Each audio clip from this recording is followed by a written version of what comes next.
নমস্কার বন্ধুরা, আমি মুনমুন মা তারা কালেকশনের পক্ষ থেকে। দেখতে পাচ্ছেন আপনারা অসাধারণ একটা শাড়ি কিন্তু রাখা হয়েছে। शाड़ी ये शाड़ी कौन सा शाड़ी है, क्या चीज है, मैं बताऊंगी। ये देख लीजिए, first of all blouse piece, ये देख लीजिए शाड़ी का बॉडी पोर्शन कॉन्ट्रास्ट में है। देखिए शाड़ी एकदम, बिकॉज दिस इज मसलिन, ये सॉफ्ट मसलिन आया है जामदानी के ऊपर।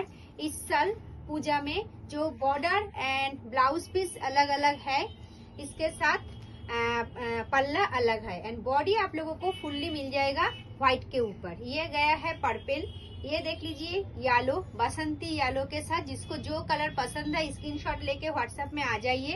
देख लीजिए स्काई ब्लू के ऊपर, भीषण सॉफ्ट, बहुत बहुत सॉफ्ट। एंड ये और एक कलर अवेलेबल है, देख लीजिए ये है व्हाइट एंड पीच के ऊपर।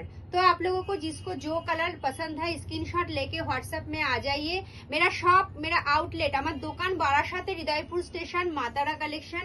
এছাড়া কিন্তু আপনারা অনলাইন থ্রুতে অল ওভার ইন্ডিয়া পেয়ে যাবেন। তো আর দেরি না করে পুজোর কেনাকাটা করতে চলে আসুন। শাড়িটা কেমন লেগেছে বলবেন। প্রাইস অনলি অ্যান্ড অনলি 1260, 1260 টাকা এই সফট মসলিন গুলো। এবার দুর্গাপুজোর আকর্ষণীয় শাড়ি। পেজটি ফলো করবেন এন্ড শপ ভিজিট করবেন। Thank you so much.